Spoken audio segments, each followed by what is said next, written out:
Welcome back to the Wrong Advice Podcast. I'm your host, John Pacciuto, and I'm very excited to have the man, the myth, the legend, Jonesy, the comedian himself, on the pod today. Jonesy, how you doing, buddy? Hey, John. Thanks for having me. I wouldn't say I'm a myth.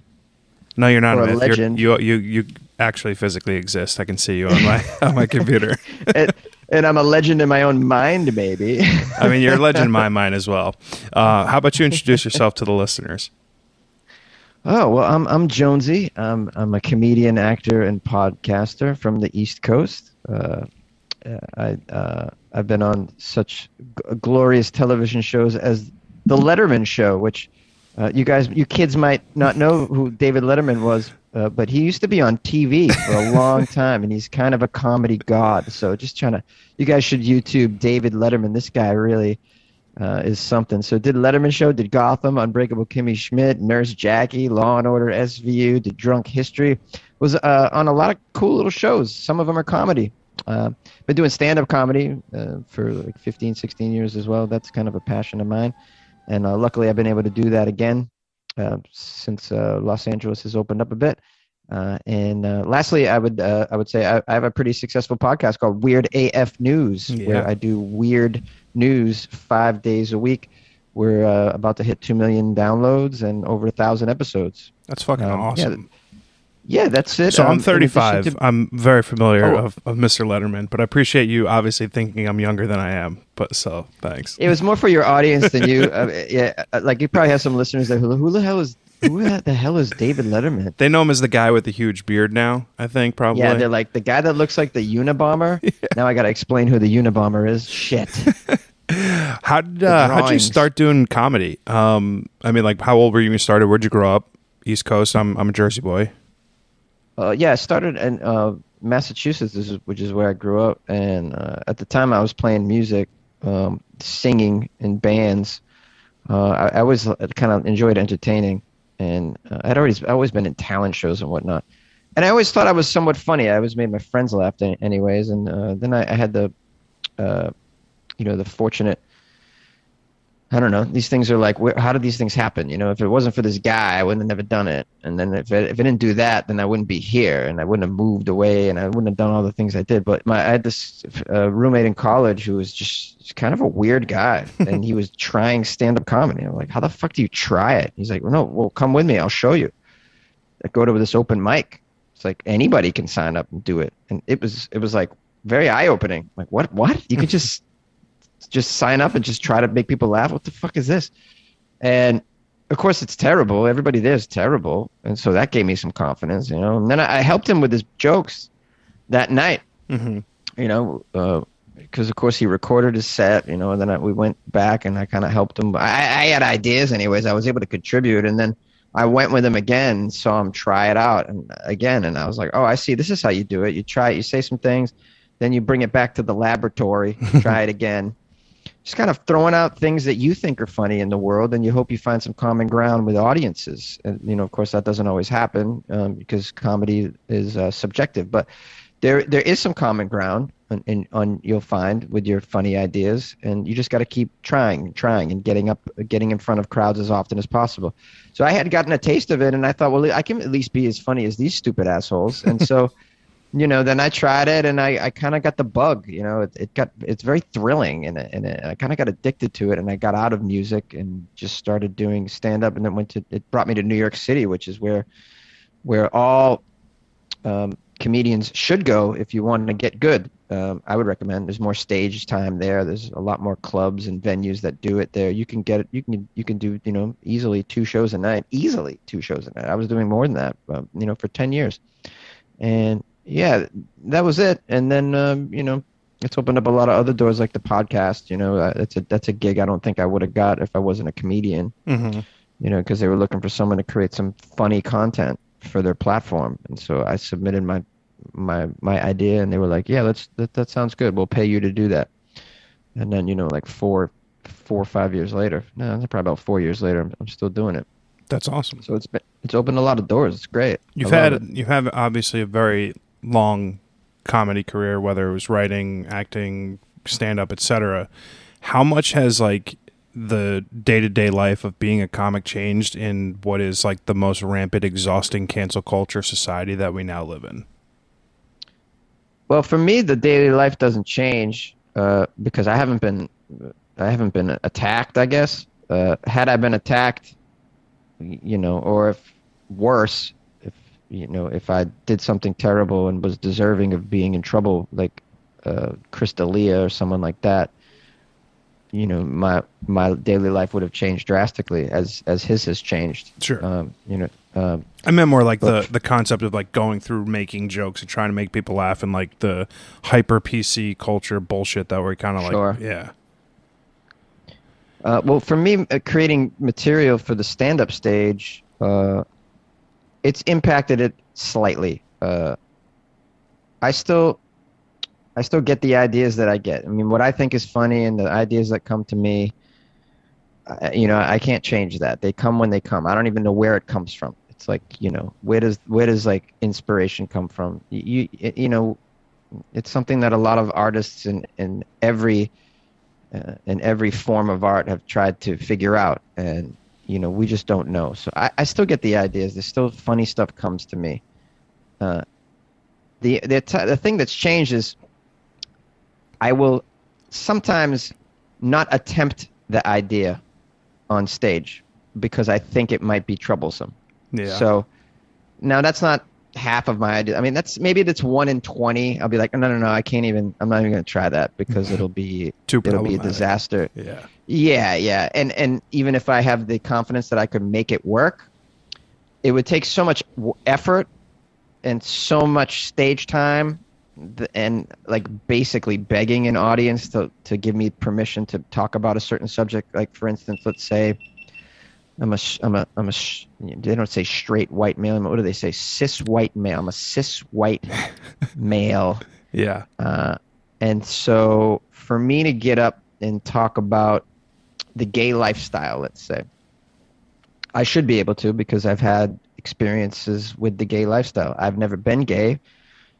I lived with a gay individual for 7 years, and I mean, just being someone who lives in major cities in the U.S., you're just going to have gay friends and gay experiences. Of course. And, of course, we should all be adults, and we should all be able to talk about things that have affected us in our lives, and we should all be allowed to express our opinions on certain things, whether it's a lifestyle or a certain subgroup in the culture, especially if you've had experience or that those things have affected you. If it's affected you, why can't you talk about it?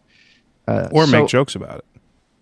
Or make jokes about it. Now, I'm not even going to say make jokes about it. I can't even speak of such things on stage. As soon as I mention it, this is just a generalization, but as soon as I mention certain subjects, the audience just cuts off. They just go tone deaf. They're just not going to hear it.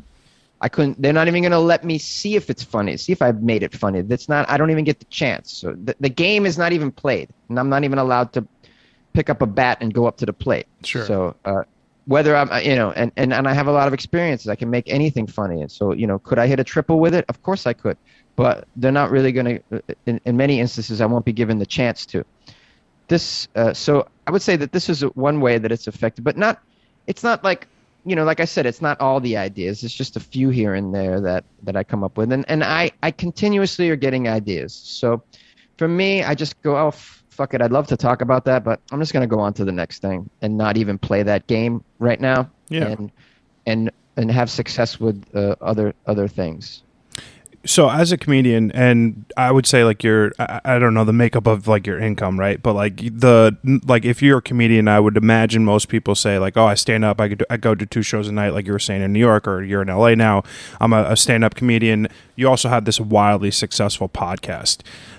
You mentioned that they had reached out to you directly to kind of host the show. Kind of talked me through that process of how, stand-up comedian Jonesy decided that, hey, I want to, take this like leap into what was probably 4 years ago not a widely popular space. It's obviously grown monumentally in the last 4 years, hence why we're here today. But yeah, so kind of talk me through that process. Well, just there was a new platform that was creating audio content. It was a podcasting platform, and they were looking for professional content producers. And they had reached out to me and said, "Would you be interested in hosting a daily show on here that's about like entertainment news or they gave me a bunch of categories. They were all basically daily news shows. And the only one I was interested in was the sports one. So I was like, I'll do the sports one. I could talk about sports every day. What I can't talk about is like the lifestyle of the fucking Kardashians and all that shit. I could care less. I could not care less about, entertainment news. It's so fucking dull, just covering the life of a bunch of vapid assholes. And I don't know anything about tech or finance, and these are the other categories. I'm like, no clue. So I go, I like to do sports, and the guy was like, "Oh, sorry, that's actually the one I'm gonna do." So that guy, that guy was the executive producer. He was gonna do the sports show. I'm like, "Yeah, you asshole, of course.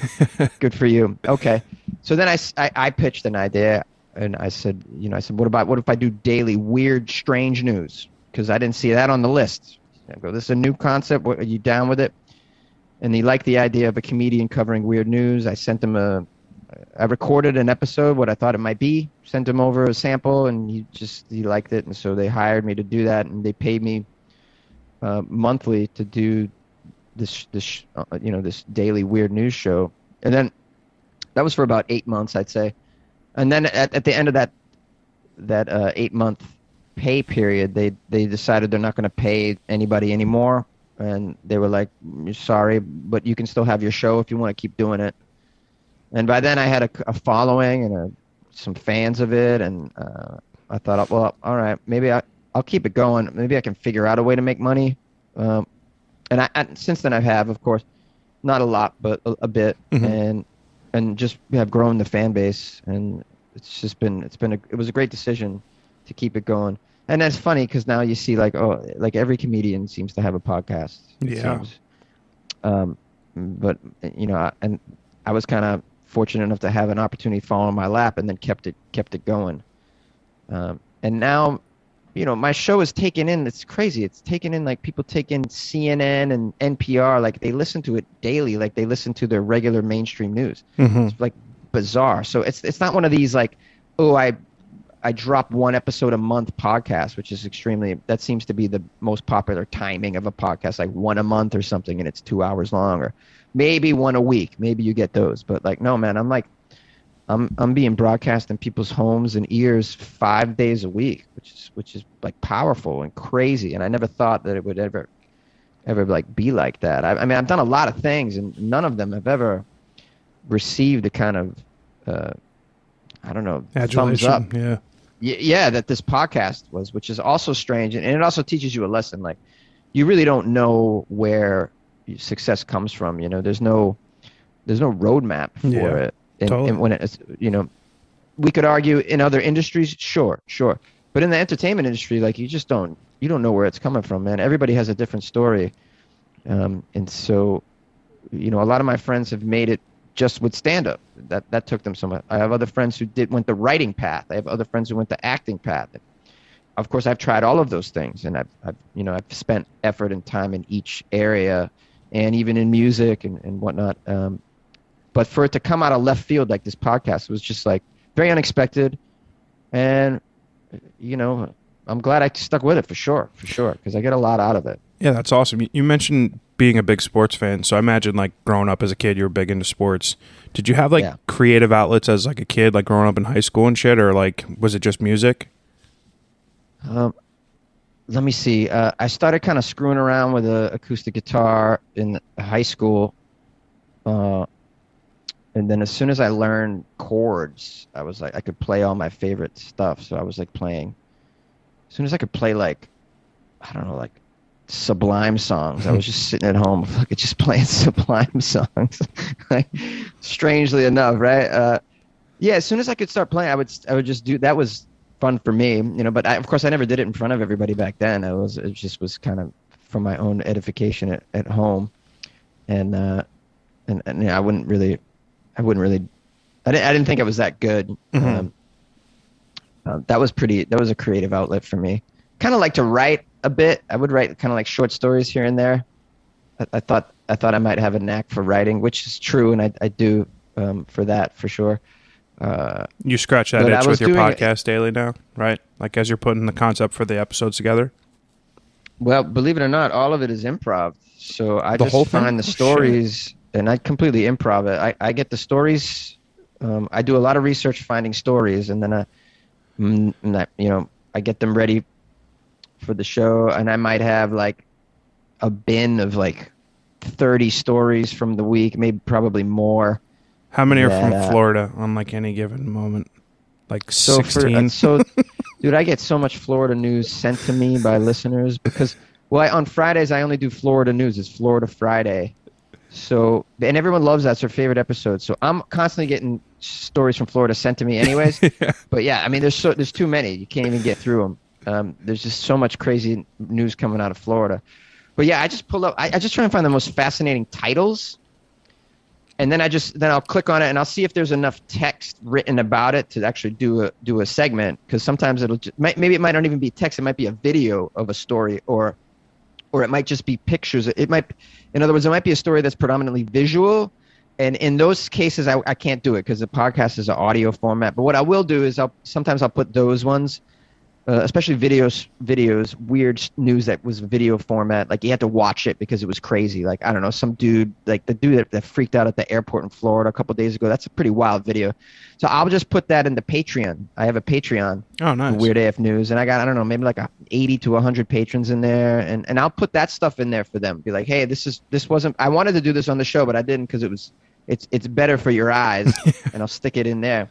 But yeah, I'll pull it up and I'll make sure there's enough text to like it looks like I could go through it because I want the stories to be at least 3 minutes, and then I'll just start reading it and as I record, and it's as though the audience is sort of discovering it with me because I'm reacting as I go, and and I'll pause the recording here and there too as I kind of gather my thoughts and then start re-recording. So on some level they are a little bit edited in real time, but the majority of it is not. It's pretty much improv. I express my opinion, or I try to give if there's an anecdote from my own life that relates to what's going on, I'll tell the little story or whatever, and just kind of give my take on it and try to make it funny.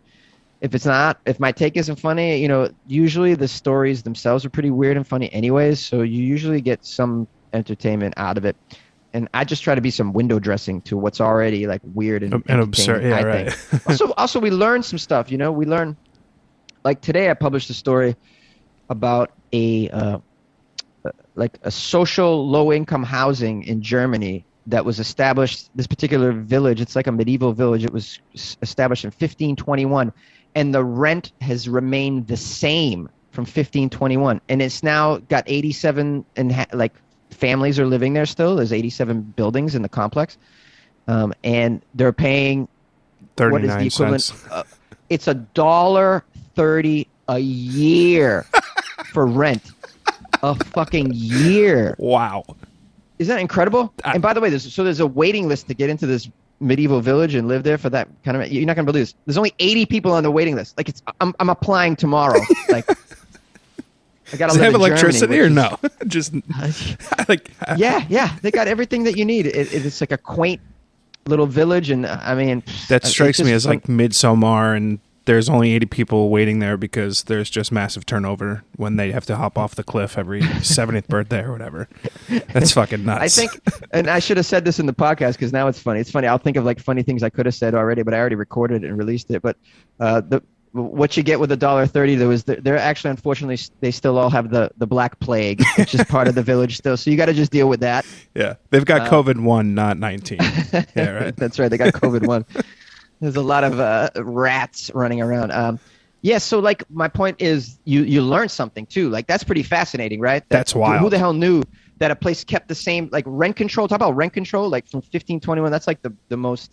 I mean, you get a place in New York City, $1,200 rent control. You're like a millionaire. You're like you think so? Crushing. In 2 years, when it's 1,700, you're like, wow, I did a good thing. Yeah. Never mind hanging on to it for 500 years. Like, what the fuck?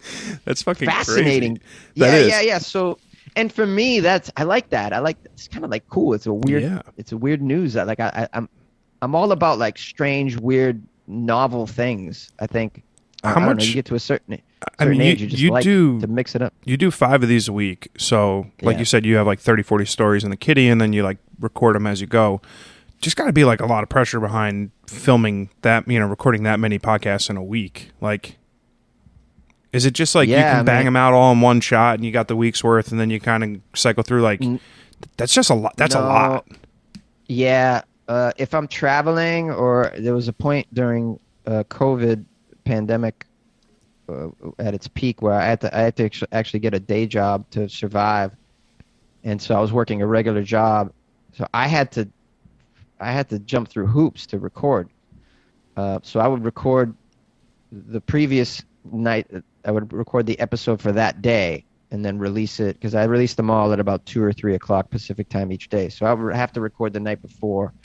Sometimes I'd have to record a couple if I knew I really wasn't going to have time to devote to it. And of course, if I travel, that's rough too. Like, I just went to Boston and to visit family, and I had to record. There was one day I had to record 3 episodes in one day because I knew I was going to be traveling. I wasn't going to be able to do it. So, and I try my best. I was gone for 2 weeks. I missed one day. I didn't do an episode for one day. But for the most part, I'm able to work it out. And I do my best. They don't take long. Mm-hmm. So, because like I said, they're improv. So I can whip them out an episode in under an hour most of the time. Sometimes they're done in a half hour if I'm on and everything goes well, and I don't have to re-record a segment because I didn't like how I did it. So sometimes I can pump them out as fast as that. Yeah. I had a episode of my podcast a couple weeks ago with Eric Gartell. He's like a voiceover actor, TikTok personality. He's got like 4 million TikTok followers. And I was talking to him about like the pressure that he must feel to like still be constantly funny on an application where he has got like such a huge following. Now, I'm a photographer, podcaster, blah, blah, blah. Very small following on all these social media. So I feel zero pressure whatsoever to make good art or make good podcasts or anything, because I know that the overall amount of people that I'm touching is not a lot. But I had asked him how much pressure he feels to be funny, to be, come up with the next thing for his following of 4 million plus people. And I have the same question for you. Obviously, you've got a podcast which is wildly successful. So how much pressure do you feel to like keep growing it, making it bigger, making it funnier, finding more absurd shit to talk about? Like, how does that like facilitate into like your daily workflow? I don't. I'll say this about it, because of course there's a pressure, but my pressure is different. Different than I think what you would think. I don't feel the pressure to be super funny on there. I don't, because the stories themselves are bizarre. Mm-hmm. I try to, like I said, be just window dressing to the story. I don't want to make it all about me. So, in fact, I think if it's too much me, it can get a little annoying. And then, of course, the stories, now they're running too long. I want to keep the podcast under 20 minutes each episode if possible. Shorter, like 15 is the sweet spot if I could do that. The pressure for me is to not get bored. That's my pressure, because I've covered I'm doing 3 stories a day, so like I'm hitting 1,100 episodes here. So do the math. I'm getting I'm starting to see repeat stories, repeat behaviors, and I get a little bored of it. Like, how many times am I going to cover a story of a woman cutting off the guy's penis? I mean, I've covered 4 already, probably in 4 years, and they keep coming because the women can't stop cutting off dicks. I don't know why, but this is just the behavior Lorena that's Bobbitt ingrained fucked in everyone. women, where they go, I mean, they're just cutting off cocks. Like, so it just doesn't stop. Well, I can't record this. I can't do this story again. I just cannot. Yeah. And it doesn't interest me, and it's so dull. So you need people to get weirder. Yeah, do I'm weirder actually shit. digging for weird, like that story today about the rent control from 15. I was so pumped about that. It was so unlike any weird story I had done. I just was so into that. So a story like that, really, I was into it, and I recorded that segment with I would say gusto for sure. So yeah, after you've seen as much weird news as I have, and you've covered so much bizarre news, it just gets to a point where you really got to go bizarre to be bizarre to me. So my challenge is how do I maintain the excitement for the stuff I've already kind of seen before, and I don't really think is that weird, yet I'm still going to cover it because I can't it's harder to find weirder and weirder and weirder stuff. I mean, of course there's a few, but I got to do 3 stories a day, man. So I got to grab low hanging fruit sometimes, and sometimes it's just not so crazy to me, and I got to pretend like it is. Yeah, I got to pretend like it. I got to get myself amped up. Caffeine helps for sure. Caffeine helps. Or take a bong rip before I do the story. That helps too, to get me in a weirder mood, I guess, or get me amped for the content. So that's kind of my challenge. Like, and I sometimes will think to myself, can I keep doing this for 5 more years? Like 10 years? I was just going to ask you that. Yeah.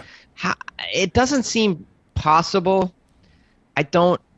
It just seemed weird if I was still doing this, in 6 years. First of all, it would mean that, I didn't make it as an actor, comedian, right? Yeah.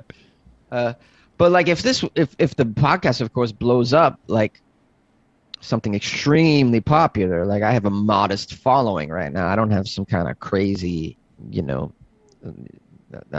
can't even say Joe Rogan. I don't even have like a Bert Kreischer podcast following. I just don't. Mm-hmm. It's not even, I don't even sniff those kinds of numbers. But there are enough numbers where you can make money and possibly make a living at it. Mm-hmm. Like I'm on the cusp of doing that. But if it was loads of money, like how would I be able to stop? So you I wouldn't think about that too. Yeah. I probably wouldn't be able to. But if I'm making loads of money, now we're talking like I could hire a team. Mm-hmm. Maybe the show gets amped up where I have writers and other people delivering news as well. Maybe I branch out like that, and I'm just paying people to come on board that will bring a renewed excitement to it that I might have lost. So that could be possible as well. So maybe, so where will it go? I don't know. But I'm enjoying it now. I'm still 5 days a week. You would think I would get completely sick of it. Not really. Some days, of course, I don't want to. I'll say the weed helps. Yeah. Yeah, that kind of stuff helps. And finding stories that are that get me excited. I mean, that's insane. Like that story. Yeah, that Rent story today got me so amped, man. I just loved it. I did a story a few weeks ago too about a guy out in LA who hired an assassin off Craigslist to murder a peacock in the neighborhood that was terrorizing the neighborhood. Like, I saw this. I never even heard of that. Like, I never thought to do that. I would never think that this would actually happen in real life. So stories like that, like, still get me and grab me, and they make me want to record. I'm like, oh my God, I can't wait to talk about this. This is exciting. And so luckily every week there's still a couple of those that just get me crazy, And so, yeah. So it's for now pretty good. I still get that childlike wonder. Nice. I feel like being a comedian is like the kind of job and career path that everyone and their mother says, "Oh, I could be a fucking comedian. I could be funny like that guy." And that's like why everyone gets heckled and shit. How irritating is that when like any person thinks that they could do the thing that you literally spend hundreds, if not thousands of hours of your life putting the time and effort into going up and, honing your craft? Well, to me, it's not irritating very much unless someone's being just completely belligerent about it, which usually doesn't happen. To me, no one's ever like, like being a dick, like, I could do that. I could do it better than you and blah. Like, I don't get that. Yeah. I don't get that. And of course, if you see me on stage, you'll be like, oh no, I can't do that. So if you've seen me perform, you'll know, like, you know what, you're just not. I don't blame people because of all the arts, that's the one that looks the easiest. Oh, I'm just talking. Oh, I talk all day. I talk to people. I've actually talked to a crowd before. Yeah. I did a best man speech, and I want to say I got like 2 or 3 laughs in there back in 2011, and we got it on video. I think I know how to tell a joke. Everybody has told stories to friends, made them laugh. Whoever, Everyone has made people laugh. Oftentimes, every group of friends has like a clown, like the funniest guy. So there's a lot of funny people who are dubbed the funniest person in a crew, in their little world. So, like, imagine how many people there are like that. Yeah, millions. So of course, there's millions. Yeah, of course. So it makes total sense that people think they can do that. And then when you watch it, it's not like watching someone play the cello. It's like you're just like, oh, you're talking on a microphone. Yeah, I can do that. So like everybody, I get it. I get it. Why people think they can do that. So it doesn't annoy me. I like that. I don't blame people for. And I got to say, when I was a kid, I don't know, I was exposed to some stand-up comedy, not live, but listening to it on like CDs and stuff, like listening to Chris Rock's CD or something. And I thought I could do it too. I'm like, oh, he's telling stories, he's talking, he's giving his opinion, he's airing his grievances, and he's making fun of white people. I can make fun of white people. This is easy. But I don't know. You kind of, I think we all, not we all, but a good portion of people listen to stand-up and think to themselves, or watch stand-up and think to themselves, yeah, I could probably do that. But on the flip side, you know what I get more of is people saying, wow, that must be the hardest thing in the world. I really respect what you do. I get more of that. I'm so surprised to hear that. I feel like every time. Way more of that. Wow, that's awesome. I feel like every time I go to a comedy show, and I say every time, I've been to like 10 in my entire life. So at least one moment in every 10 of those shows, the comedian had to stop to be like, bro, shut the fuck up. Like, I'm trying to tell a joke here. And like some guys like, it's New York. I think that's why. But yeah. But also, that's a different thing going on here. Is someone heckling because they think that they can do it better than you? Or are they heckling because they're drunk? Are they heckling because they have no social skills? Or are they heckling because they're like, they're 21 years old and can't be off their phone for an hour and a half? Or are they someone who's really insecure and needs to be the focal point of attention and can't handle being in a room with someone else gets all the attention? Like, these are all the factors that would lead to a heckle. And most of the time it's booze related too, so we don't know what's going on there. But yeah, that's a whole other thing. I think, just as I said, for me, it's most of the time it's people showing respect. And there's a reason why there's what's that saying? It's like it's a joke of some sort of riddle or whatever. It's like public speaking is the biggest fear among most people, which means at a funeral you'd rather be in the coffin than doing the eulogy. So there's a reason why someone wrote that little saying, because I think in general people are frightened to get up in front of strangers and speak. How do you combat that? How do you what gives you the confidence to be able to be like, fuck it, I've done, I mean, not now because you've been doing it for so long, but like initially. Initially, I had stage time experience already from singing in bands, and so I was already comfortable up there. For me, that was my case. I was fortunate enough to already know how to be on a microphone before. Granted, that wasn't alone. I had a crew with me, which sort of is nice because then the responsibilities dispersed. But when you're alone, it's a different ball game. Everything falls on your shoulders. The writing, the performing. You even got to be your own bouncer. Which is crazy. So for me, I guess I was comfortable. But then, of course, you run into most new comics run into the situation where you're just bombing. You're bombing over and over again, and so then it's like, how do you keep, like, being on stage, getting up on stage was not difficult. What was difficult, and I think a lot of comics experience this in the first few years, is how do you just keep going on with your comedy career when you just can't seem to make the jokes land? Like, you haven't figured out how to have a start to finish successful performance, and now you're in year 5 and you're like, I just can't last for 10 minutes. Like, I can't fucking do it. Yeah, I can last for 5 minutes, but I'd like to do 10 minutes or 15 or 20. I'd like to get paid. Like, and you just go years without being able to do that. A lot of us, I certainly went a long time without even really being funny. Like 10 years, I just wasn't really very good. I was average, maybe even a little below average. And so, I don't know, I was talking to a comic last night at the comedy club out here who's new, and a guy who's been doing it probably, 4 years, and he asked me like, how long did it take you to get funny? And I was like, man, it's like 10 years probably, which doesn't help him very much. But I made, I made the point where, but I couldn't do it. I just couldn't figure it out. I couldn't figure out how to do it. I knew I was a funny person. I've always been a funny person. And I had the energy for it and the personality for it, but I just couldn't put it all together. I couldn't write a joke. I just couldn't write jokes. And what I thought were jokes, it just wouldn't work out. And I was like, I don't understand why no one's laughing. I did that for a long, long time. And, I see this guy struggling, but getting better. And I just hope he doesn't walk away with, I was hoping to give him like, the Tao of comedy. Yeah. Yeah. Like be like, hey dude, it took me 10 years. Like, don't give up. Like I was hoping to do that. Like, I think that's the issue. Like, how do you just not give up? Because it's like a fucked up lifestyle. Like, you're going to hang out in these dark, drippy basements until 2 a.m. Hoping you get 5 minutes. Yeah. To do 5 minutes in front of like 7 dudes on their cell phone, like, and then you eat a slice of pizza and then get acid reflux as you try to go to sleep.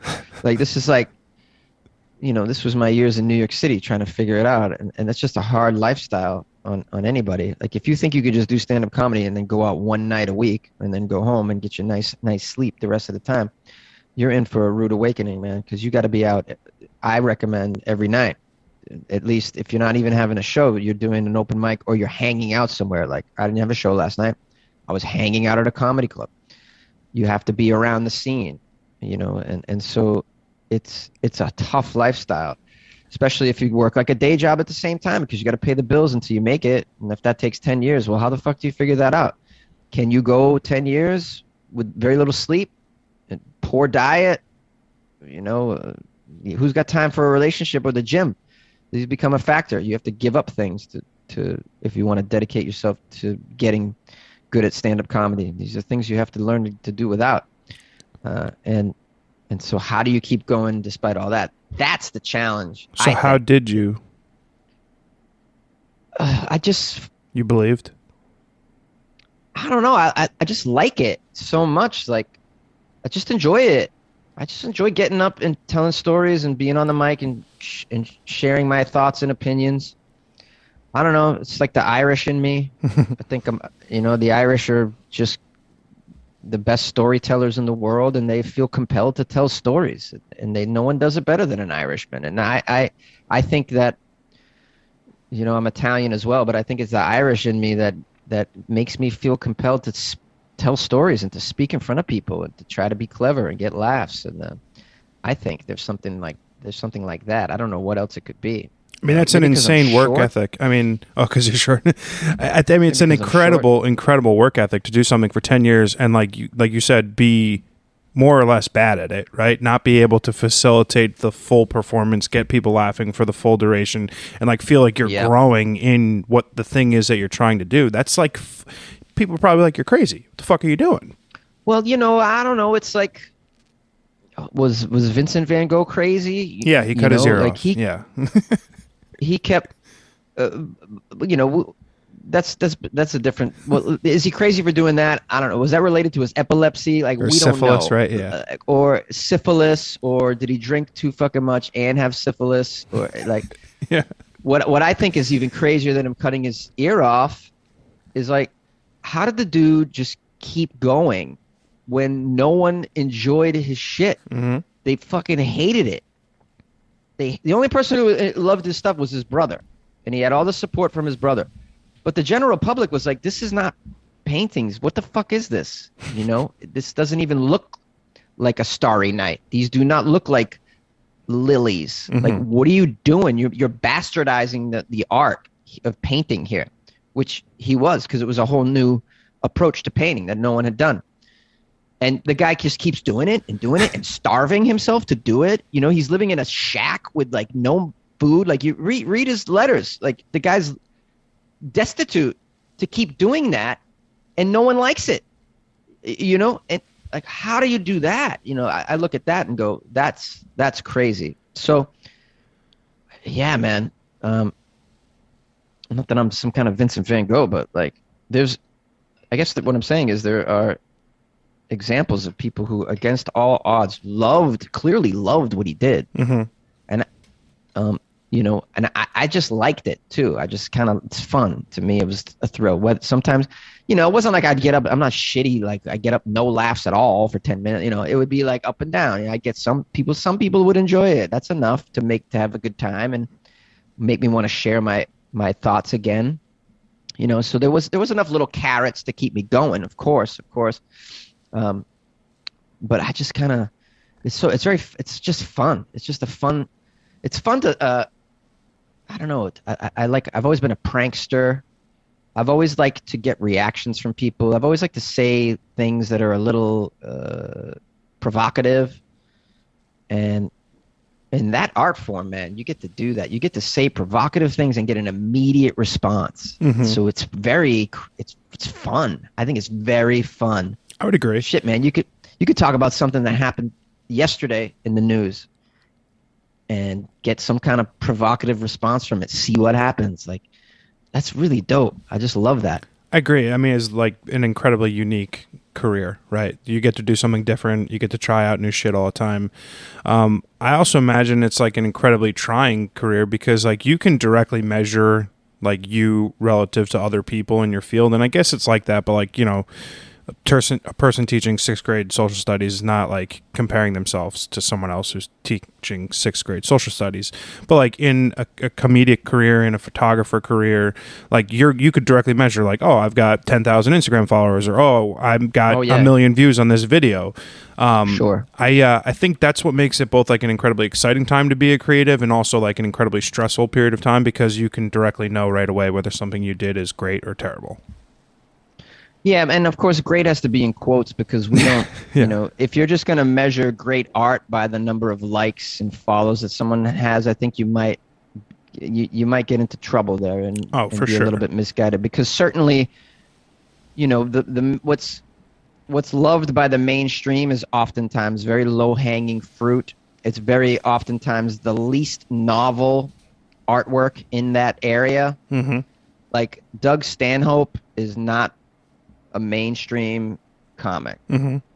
But Doug Stanhope does things in his act that push boundaries 100%. Michael Blackson is a comic who has a hell of a lot more followers and fans than Doug Stanhope. He makes a lot more money, I'd assume, as well. Michael Blackson's act is, for the most part, in my opinion, not as smart as Doug Stanhope, not as boundary pushing. That I'm not trying to denigrate it at all, but for me, it doesn't really do a thing for me. But there obviously is a whole fan base that loves that kind of stuff. And so if you had same with Gabriel Iglesias, this whole fat guy jokes thing. I mean, this stuff's been done. If you had to me, it's not the most creative stuff, but yet very successful. So yeah, he's measuring himself. If he's going to measure himself by that, then yes, of course, very successful. But is he pushing boundaries and really making, with his art? I would say not really. So he's not doing the kind of stuff that Dave Chappelle's doing. One of my favorites. Would you rather be like wildly financially successful or considered by your peers to be the funniest person they know? Oh, I would rather be considered by my peers to be the funniest person I know. I don't need all that money. That doesn't really bring you happiness anyways. I like that. That's a A+ answer for sure. I mean, I would assume that's not the norm. Yeah. I wish the rest of the world would agree because then we'd have some pretty cool artwork out there and people would be really pushing boundaries and not giving a fuck about the pressures of the Twitter mob and stuff like that. But because there's the pressure, you might lose your gig or your career might be stunted because you did some unsavory act in a sketch back in 2013. People care about that stuff and they're playing it close to the vest, I think, on some level, especially in stand-up comedy or in comedy in general. I wish people didn't give a fuck and just would freely express themselves. Well, it used to be that way. You used to be able to make jokes about people no matter what, people, places, things, ethnicities, whatever. You used to be able to go about your craft as a comedian making jokes about things that is not touching on real life and be funny. And now it's like, oh, well, XYZ made a black joke or an Asian joke or a whatever joke, and it's not funny anymore. But it's like through the context of what you're doing for a living, you're supposed to push boundaries, you're supposed to make people laugh. And it's like almost impossible for people to be able to like not be canceled anymore. The guy who fucking just got the Jeopardy hosting job got fired one day later because of something he said 20 years ago, and I don't know what it was, and I don't know what he said, and maybe it was, maybe he did kill a hooker or something. I don't know what the instance of what it was, but it's like, it's just crazy. It's like people should be able to grow. You should be able to like maybe make mistakes and be like, oh fuck, in 2004 I said XYZ, that was probably not right, but it's 2021 now. I'm a middle-aged man. I know better than when I was 20, and it's like you can't do that anymore. Yeah, well, that's because we have an infantile culture. No one's acting like an adult, and so this is what you get. You get people who are unforgiving, and they cling on the wrong thing. They don't, they jump on the words, but not the intention behind them. Mm-hmm. And this is just cultural immaturity, and it's a damn shame. And I hope that which is just kind of a growing phase, that we'll get through that. We'll get through this, and then eventually we can all act like reasonable human beings. But that's fingers crossed. It's tough. It's tough. Yeah, we live in a very immature culture. There's a lack of education. The American population is quite stupid in general, and so it's going to be an uphill battle. It's going to be an uphill battle, and but luckily I always have a podcast, and that's international. So and there's enough stupid people to give you endless amounts of. I will often say things that are unacceptable on my podcast, and then I'll just yell, "Go on, cancel me, cancel me! I'm recording in a closet. I don't give a fuck." Yeah, I like that. It doesn't get any lower than what I'm doing now. I'm recording in a closet. Cancel me. Fucking try it, please. I could use the publicity. Yeah, you'll blow up overnight because of somebody in Florida who fucked an alligator, and you talked about it, and somehow that was your fault. One of the things I'm doing on my podcast that I think people find refreshing is that I'm calling out this stupidity, and I'm not ashamed to say it. I'm not ashamed to say, "Wow, you're a dumbass, lady," in the story, because I think people are even afraid to do that. Like, you'll never get that in mainstream news. No, they'll cover a story about someone who tried to feed an alligator and got their face bit off. And never at one point will they be like, "Wow, that was superiorly stupid. What a fucking dumbass." No, they'll come at it from the tragic angle. They'll be like, in the tragic news, a father of 3 was mauled to death. It's sure. What? 100%. Yeah. Ridiculous. A father forgot to take his ADHD medication and then tried to clean the alligator's snout. This is like, yeah. So, there's a whole lack of personal responsibility, that we always shift the responsibility in the culture so that it's not your fault. Well, I come the opposite way with these stories. I'm like, you're an idiot. You should know better. And I think people do find that a little refreshing. For sure. Because it's just so uncouth now, and to tell somebody that they're full of shit. I love that. Nobody, it's like this whole relativism that's seeped into the culture, where it's like everything's supposed to be on the same playing field. So if you're a follower of Mormonism or Joel Osteen, or you're a flat earther, we're not supposed to say that you're a fucking idiot. We're supposed to pretend. We're supposed to have the same conversation. Like at a party, if someone steps in and is like, "Yeah, and because the Earth's flat, there's an ice wall at the end, and so I'm very concerned that we're going to have another Titanic situation." But like no one at the party will be like, "Wow, you're fucking stupid. Like, what? Get away. Like, you're an idiot." We just live in a place where that's just not socially acceptable because of manners or something. But like, I think my podcast brings a little refreshing flavor to that as well, because I don't give a fuck. I'll be the first to tell you you're a moron. I like that. One of the main things that I like to pull out of these conversations is like these are also like ultimately fundamentally end up being like these like mini therapy sessions for me. So like I've had awesome conversations with comedians and photographers, and I had a priest on last week, and I just think it's really interesting to kind of drill into people and like what like inspires them in life.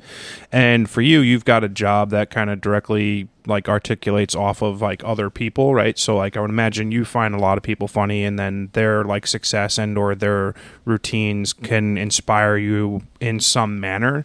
So talk to me about like what through, you know, being a comedian inspires you to be funny, inspires you to be, you know, keep going up 5 days a week. Well, it just has to do with what I mentioned earlier. There's something in me that I feel very compelled to tell stories, to share myself, share my ideas and my opinions with others. I just feel, I don't know what it is, but I just feel like I need that. I love it. It's a thrill for me. I've always felt like people should listen to me anyways. I was like, you know, even like around the family and stuff, I'm like, well, no, hear what I have to say. I'm like that too, but is it just because we're born in like, are you a December person? Like I feel like every ex-girlfriend I've ever had told me I'm that way because I'm a Sagittarius or some shit. Yeah, you can't put any credence in any of this shit. No, I was born in April, yeah, I just feel like I just always felt like I was a good speaker and that I had ideas worthy enough to be heard by a group of people, and I'd always thought I had good stories, and I got laughs, you know, in my own personal circles. Always was getting laughs at school when I would say some shit out loud, and that always was happening. It's just always fun for me. I just always thought like, that's what really keeps me. I mean, I don't have any sort of like deep thing for you, like you know, cool. Like a priest is probably trying to save the world right now. The priest is trying to get everybody to not kill each other. You know, do their last rites so that they get up into a place called heaven that doesn't fucking exist. So like the priest has this bigger mission, although misguided, you know. We actually had a wildly refreshing conversation because I come at it from like growing up Roman Catholic and then like having a very unrelatable grasp on religion. Like like you mentioned Joel Osteen. I can't possibly imagine listening to someone speak about a higher power when he's flying on a $40 million private jet. Go fuck yourself. So it was refreshing for him to be like, yeah, that's disingenuous. He's not actually. It was a nice conversation, but a topic for another day. I like to wrap up every single one of my podcasts asking just some super rapid fire questions. Some are easy, some are cool. A little heavy. Yeah, I'm down. What's your favorite movie? My favorite movie is The Network, which is a movie from the 70s. Nice. Directed by Sidney Lumet. Yeah. Interesting. What's your favorite book? My favorite book is probably Crime and Punishment. Seriously? Yeah. Dead serious. Crime and Punishment. Yeah, wow. Dostoevsky. I like that. All 9,000 pages. Yeah. No, that one's not that bad. It's the Brothers Karamazov that's about 1,000 pages. Crime and Punishment is probably around 300. Okay. A little less. All right, fair enough. Yeah. What's your favorite food? Okay, favorite food. Right now, soba. Just been eating a lot of soba noodles. I don't even know what that is. Almost every day. They're a buckwheat noodle. They're Japanese. They're delicious, and you dip them in a dipping sauce when you eat them. Oh, so fucking good, man. I love them. Interesting. All over it. I'll give that a shot. Yeah, you give it a shot. It's good. Find a soba noodle house. There's going to be some, if not in Jersey, definitely in New York City. And yeah. It's great. I'm really big into trying things and then being like, you know, an hour later shitting my brains out like, why the fuck did I do that? But I do try. You won't shit your brains. Yeah, you won't shit your brains with this. It's just very, very, it's easy on the digestive system. It's just buckwheat noodles. It's just very, Good, that's good. You've already answered this question, but do you believe in an afterlife? An afterlife? Yeah. I don't believe in an afterlife. A life is a earthbound phenomenon. You know, you get a life when you're here. Do you believe in something after? Beyond here is a timeless situation. So there's no life, there's no ego, and then we all come from this place, whatever's operating behind the scenes. It's been called many things.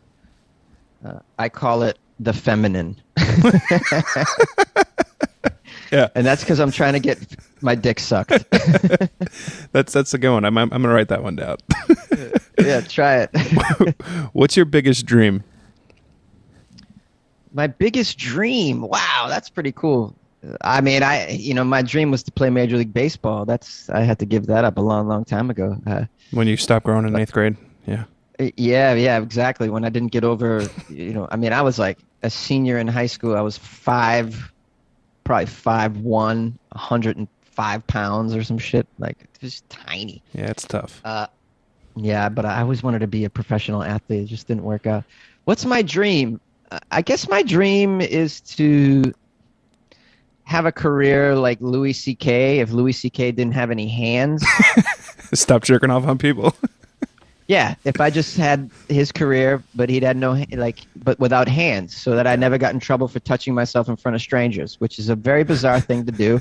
Yeah. I don't relate to it at all, but I love his stand-up and I loved his TV show very much. He's one of my favorite comedians as far as stand-up goes. Yes. And even now, he's got a special he just put out on YouTube. It's phenomenal. He's still got it. Yeah. Well, he's a hilarious guy. He just needs to stop jerking off on people. Yeah. He'll always have a stand-up career because he's a master at it. But I also really was inspired and loved his TV show. The one that was on FX. Mm-hmm. That show. Louis, right? Man, I just love that show so much, man. I forget he's been his an inspirational guy. I forget his wife's name in the show. She was Marcy in Californication. Short woman, black cropped hair, vulgar as fuck. You know what I'm talking about? Well, his wife in there was a black woman. Oh, I'm thinking about a different show then. But his girlfriend in there, the girl that he hung out with, was a very short girl with black hair. It was also she's a comedy writer, and she was on something. She had the raspy voice. Yeah, Californication. Yeah, she's super hysterical. known. Yeah, she's super funny. She had her own show too. I forget what it was like. I don't know. She played like maybe a fashion designer or some shit. I watched the first episode. I wasn't into it, but yeah. That's she plays his BFF in there that he's trying to sleep with, but like it doesn't really. Yeah. She's great. But his wife is actually a black woman in there. But his I kids haven't are seen white, it in so many years. which is why. And like I heard an interview with him about that, and he's like, I just wanted to fucking just flip everything on its head, like flip your classic. He's just turning everything on its head. Your classic sitcom, and everything about that show is different. I think the way it's shot. The way it's performed, and he has a black woman playing his wife, and they have 2 white girl children. Like clearly but he just said, "Fuck it, I'm gonna do whatever I want." I loved it. He had no budget. They're like no budget, so he had complete creative control. The budget was like $350K per episode, which is just pocket change. He had to pull money out of his own personal wealth to finish episodes because they didn't give him enough to do certain things. Like he had a helicopter in one of them, and they didn't have enough money. He had to pay for it himself. Like. That show is so boundary pushing. I fucking love it. Love it. I used to watch it, yeah. And then it's like you look back and it's like, Jesus Christ, man, fucking put your dick in your pants. So foolish, man. It's just so fucking foolish. So foolish. What's the best piece of advice someone has ever given you, and what is your best piece of advice? The best piece of advice someone ever gave me was a comedian in Boston just told me to go to New York when I was considering go to New York. I had asked a lot of people, and then this guy said, "Don't listen to anybody. Do you want to go?" I go, "Yeah." He goes, "Just go. Don't just do it." And that was a great piece of advice because it was a scary thing to do. And him telling me that gave me confidence because I very much respected him. That's very, awesome. very, very well-known, big-time Boston comedian that I totally respected him. He's kind of like a god back there, and so I was like, when he said that, that just gave me some, it legitimized sort of the decision for me. The best advice I've given a lot of advice. I guess for artists, I suppose it's it's important to remember that art can be more than just you fucking around with your ego. Art has the power to transform a culture. We're not, as just regular citizens, we're not given a lot of power. We have the illusion that we can vote and make decisions in the political sphere, but that really is an illusion at the end of the day because, let's just take our presidential election for example. It's usually the choice between one rich lying bastard and another rich lying bastard, neither of which really give a fuck about us. Yeah. So that's an illusion right away that we have political input. We're certainly not allowed to touch like the world finance pedal. We really don't really have sway there. Really the only pedal that we have to play with is the art pedal, and that's a powerful tool that can transform the hearts and minds of men. And so I think it's important as an artist to remember that that's where art can go. So art doesn't have to just be about cat videos, like you can really expose things and inspire with art on a huge level. So I'm not talking about songs about a thong. I'm talking about, using art as a powerful tool for cultural transformation. It's really the only thing we have at our disposal. It's free. Yeah. I like that, man. It's a super deep answer. I like that. And so, yeah, I would, anyone who's an artist, I would implore you to push your art to a place where it can challenge the status quo and challenge mainstream ideas and challenge cultural illusions that people need help breaking through, and inspire people to, inspire people just in general. And it gives hope, that there's that change can come and change can happen. I like that. It's very, very deep. Yeah. But I think it's important. I think it's appropriate. I think it's something we need to hear. My last question is, what's one recommendation that you have for everyone listening to you today? It can be something you've consumed lately, whether it's a book, a podcast, a movie, a TV show, just something that you've consumed lately that you really, really enjoyed. Oh, okay. What did I watch completely through the other night? What was it? I couldn't put it down. There was a doc series for sure. Oh, fuck, I can't remember. Damn it. What was that? See, we're in a position now where you just watch so much on Netflix and Hulu that you can't even remember what the fuck it was or the name of it. Like, that's a problem. That's an absolute problem. We're just swimming in content. Yeah. Oof, Jesus, nothing's inspiring. What the hell was that?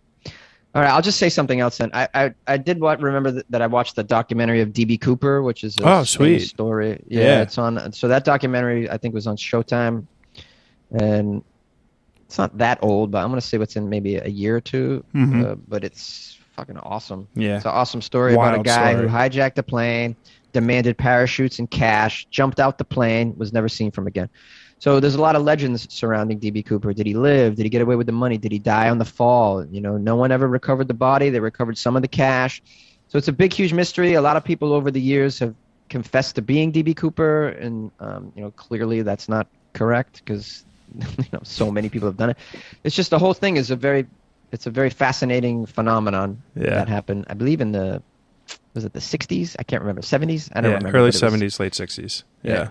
Yeah, something like that. But yeah, the D.B. Cooper documentary, I can't remember the name of it, but it's the most recent one. Okay. Yeah, because there's been a few. Mine would be Clickbait on Netflix. I watched the first 2 episodes today. Holy shit, it got me good. It's got the guy from Entourage in it and some other people. It's comedy? No, it's like heavy. Like if this video that we have of this guy who clearly looks like beat up gets 5 million views, he'll end up dead. And that's like the premise of the show. It's fucked up, but it's good. Jonesy, my man, I greatly appreciate your time today. I really enjoyed our chat. I'm so thankful for it, and just really, really enjoyed this. This was awesome, so thank you so much. Hey, you're welcome. It's my pleasure. I hope your audience finds it fascinating and entertaining as well. I'm sorry I wasn't as funny as you probably would have expected from a comedian. I laughed I think plenty. People are expecting. I think I brought something else to the show today, but maybe a little chutzpah. Some higher thinking, maybe. I dig it. Yes, I did drop a tab of acid before the episode for sure. Nice. But yeah, so I hope everyone finds it interesting. And if you like news, if you want to give my podcast a shot, it's Weird AF News. You can find it on any podcast player or YouTube. I will link it in the show notes below. My man, thank you so much. Yeah, and my Instagram is @FunnyJones as well. I always pimp that out. People want to follow me, see where I'm performing. I will that tag too. it all, my friend. I greatly, Oh, you're gonna greatly. tag me. I'm gonna tag it all. Thanks, Appreciate buddy. that. Thanks, John.